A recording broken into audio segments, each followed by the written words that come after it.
Welcome back to the Full View. Now, negotiations between employees represented by NUMSA and the Bombela Operating Company have deadlocked, with the parties struggling to find common ground. NUMSA is demanding a 9% wage increase, while the company is only offering 5.6%.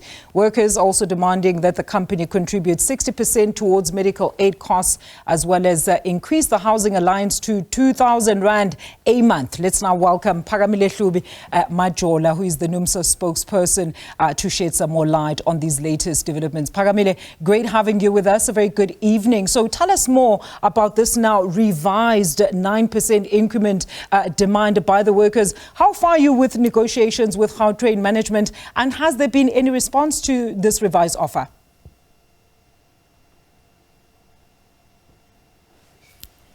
Phakamile, please unmute. Please unmute. Good evening. Yes, go ahead. Good evening, and good evening to your viewers. Thank you for having me on the show. Yes, we did revise our offer from 13% to 9%.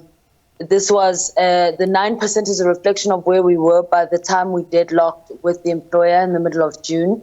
And it's a reflection also of how far the union is willing to go in terms of compromising. We are willing to try and work to meet the employer as far as possible without also compromising too much on the demands of workers. You also asked about where we are in terms of the negotiations. What I can confirm to you is that as of about an hour ago, NUMSA has agreed to participate in conciliation initiated by the CCMA under the Section 150 of the Labour Relations Act. What happens is basically if the CCMA feels an issue is of public interest, they will call the parties together for conciliation. So NUMSA has accepted the request from the CCMA to participate in conciliation with the employer. We've always said that we welcome engagement. From the time that we announced the deadlock up until we served the employer with a strike notice on Friday, we were saying that we want to engage with the employer. So this opportunity gives us a chance to hopefully deal with some of the other demands so that we can resolve this strike. Now, in your primary demands, Phakamile, you had included a 13% wage increment for all employers, with the May inflation rated at 5.2%. Among some of your demands was also the medical costs, as well as an increase of the housing allowance of 2,000 Rand a month. So now with the new as well as revised offer, what are you demanding for the workers in earnest? It's still a across the board 9% wage increase. The other demands that we have to surface are the issues around the bonuses.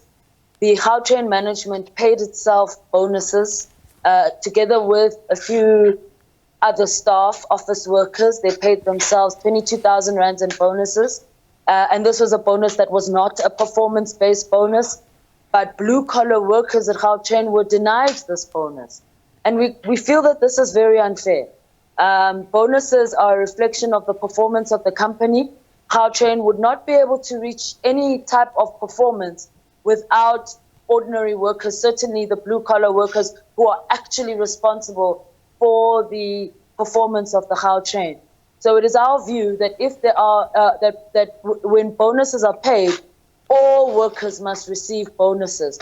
If the bonus is a guaranteed bonus, then it's a bonus that must be paid to everyone.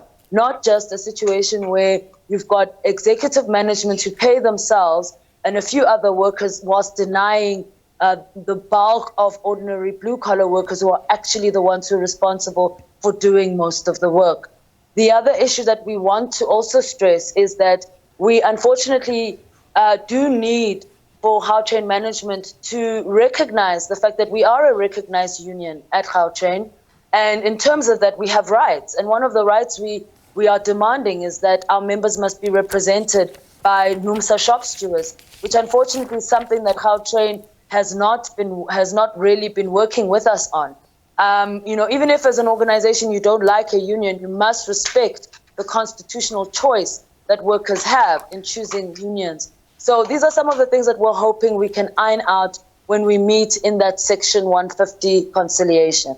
All right, Phakamile, thank you so much for your input this evening. Phakamile Hlubi-Majola, the NUMSA national spokesperson on the current strike by the members of the union at Gauteng. As we understand, the strike was actually, Gautrain was indeed, in fact, given proper notice by the union to strike. And according to, of course, NUMSA, they had cautioned some users of the Gautrain that some services could, of course, be affected.